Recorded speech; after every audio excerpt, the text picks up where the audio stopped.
time delay, and the third one is the relay oscillator. So these are the three important terms. This is very important, and I will try to explain in a very simple way. So you have imagine here is one guy and one woman, and they cannot interact directly, but they have a common friend. So this x1 is, you imagine a guy, and this x3 is a woman. Due to some physical circumstances or something like that, you just imagine they cannot interact, but they can pass information to a common friend, this x2. So this x1 guy, he sent a letter, and to reach to this x3, you need there is some time to reach when this guy send a letter. So they take some time, just 1 hour, 2 hour, or maybe in days, or maybe in months to reach to this x3. So there is some time delay to process the information from this x1 to x3, and then this girl, this x3, she has to reply back the letter, and then it takes some time. So basically, this kind of situation is a very simplified model of a time delay system. And what I want to say is that suppose if the information process is good, the boy is happy, the girl is happy, and systems are in harmony. And if yeah, and systems are in harmony. And suppose if the girl is in a bad mood and she receives a letter at the wrong time, then what to say? Then there can be situations where the relationship have some stress. So yeah, depending upon the time scale and the state of the system, there can be a different behavior in these kind of situations. So one of the important scenario is the synchronization between this x1 and x3. Means the girl and the boy are happy because this guy he mediates information at the right time, and he communicates between this the boy and the girl in a very nice way. And there can be situations where you send some parameters like this guy he delayed the work, like he did not give the letter at the right time. Then there can be situations where the boy and the girl, they don't talk each other, they just change face, like the boy is facing this way, the girl is getting angry, and she just is in the opposite direction. So this is the situation where you have phase flip.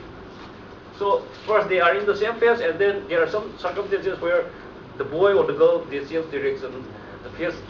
And then there can be situations where they started to fight, and then the dynamics is the systems. So like there is no activity in the system. The boy did not write letter to the girl, or the girl did not write letter to the boy. So these are the kind of situations that one can observe in relay coupled system. So I'm giving a very simple example so that one could understand what is the emergent dynamics, the phase flip, and the amplitude test. So this topology is important because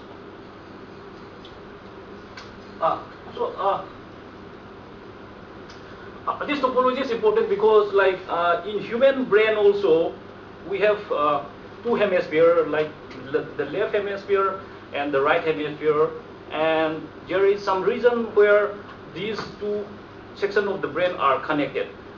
Yeah, that picture I will show you in the coming slide. And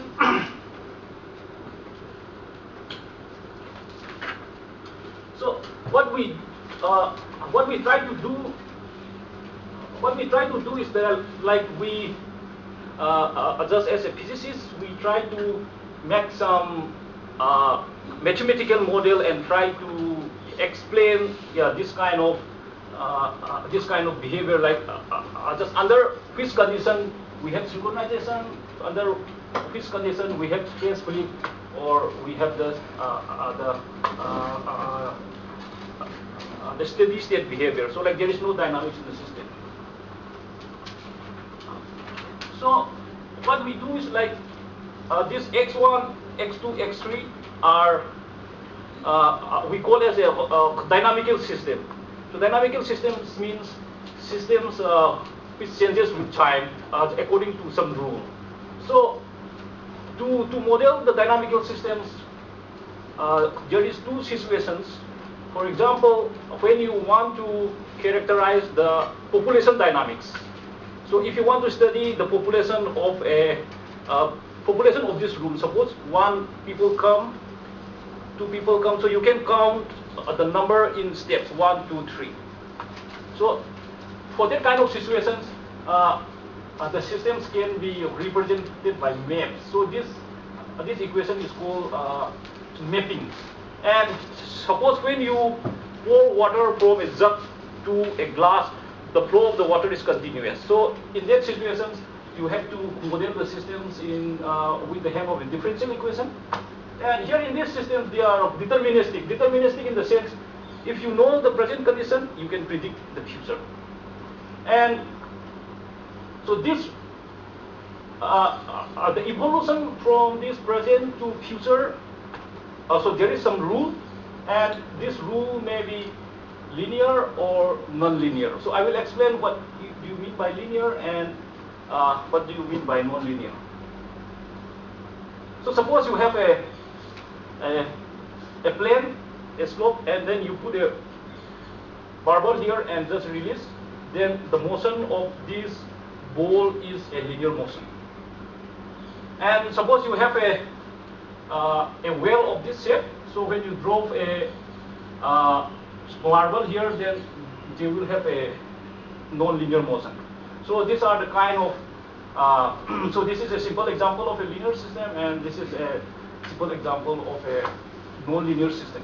And in nature, most of the systems are non-linear. The behavior, suppose you, for example, like the best example non-linear system is human being, because like what to say, like the activity that we do is not very regular. Like you wake up at 6:30 one day, you wake up at 4:30 one day, or you wake up at 10 a.m.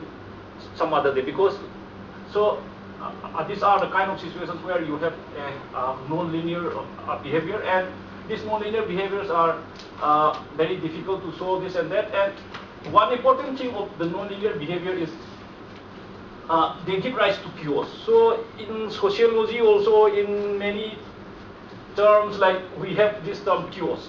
And so what is the definition of chaos? So I will just try to give you the definition of chaos. And this term chaos, thus I will try to give you a brief history how this chaos is discovered. And in the year in the year 1887, the King of Sweden he announced a prize. He announced a question, and he put up a very big prize. And the question is the solar system stable? So in solar system, you have sun, you have planets, you have satellites. So these solar systems, they can be modeled with three body systems. So like you have 1 body, 2 body, and 3 body. And the question is, given the initial position, mass, and the velocity of these 3 objects, can their subsequent motion be determined by Newton's law of motion? And Henry Poincaré, he is a very well-known mathematician, and he attempted and he solved the problem. And so when he solved the problem, he find a particular solution. He find a particular solution in the sense like to solve an equation, you need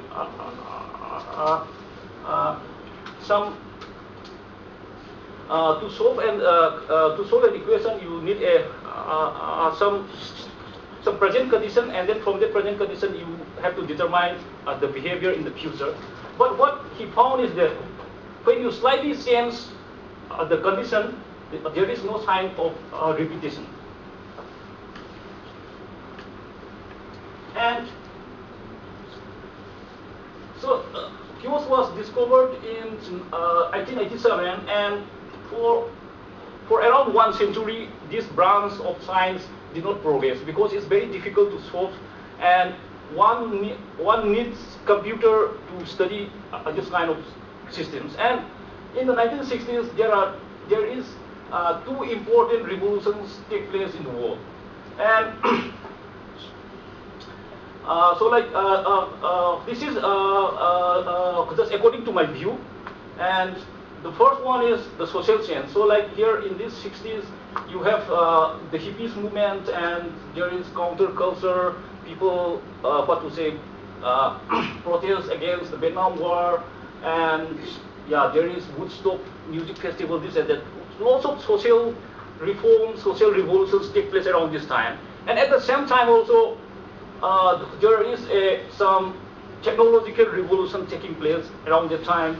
And the technological conversion was that to build computers before 1960s, you need to use a vacuum tube. And this is the situation of a computer before the 1960s. It's very huge, but the power is very, the output is very less.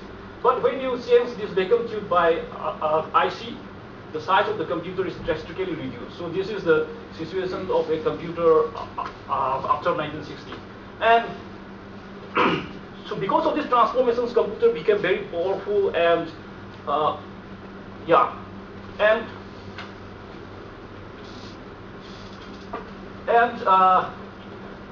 meteorologists, like the scientists who study the weather, they found it very useful, because like to model the weather, one has to do very complicated calculations. So yeah, this Edward Lorenz, he is a professor at MIT, and he built a model of the atmosphere phenomena.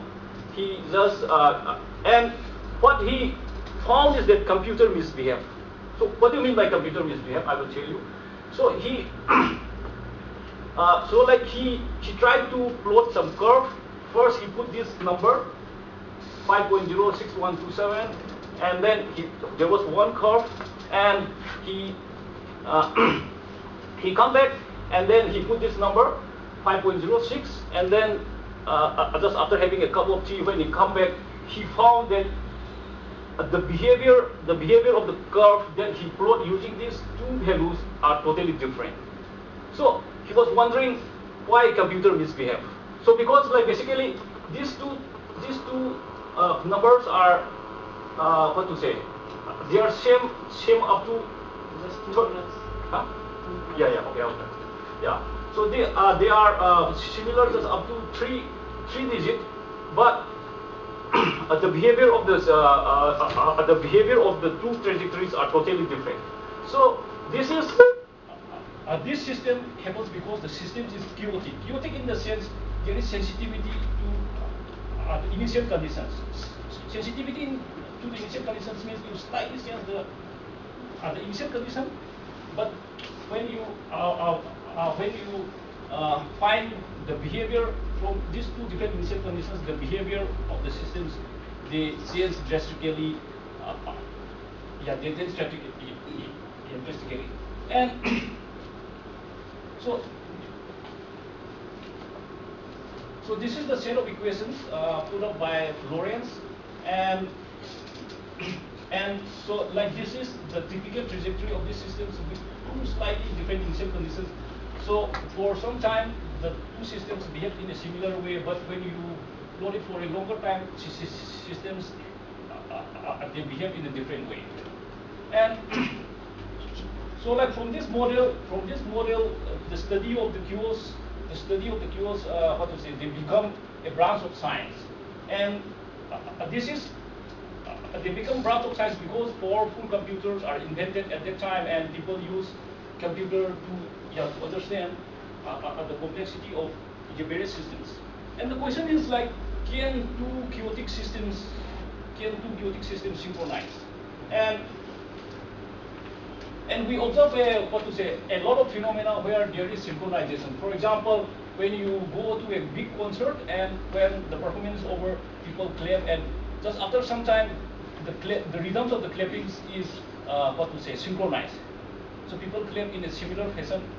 And then there are examples where frogs in monsoon time, they croak in unison, something like that. And then so these are some examples that we observe in natural world where there is the emergence of a single rhythm. So this terminology in scientific way is called synchrony.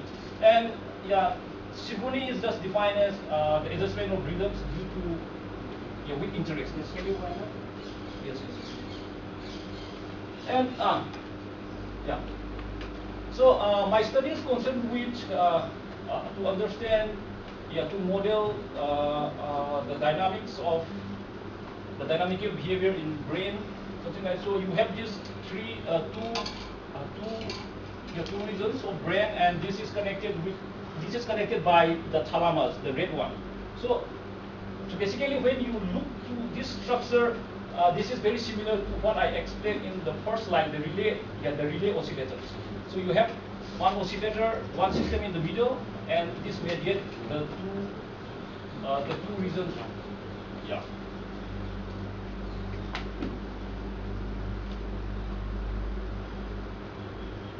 And so, like here, I'm giving some biological observations that the activity in the brain. Well, time is up.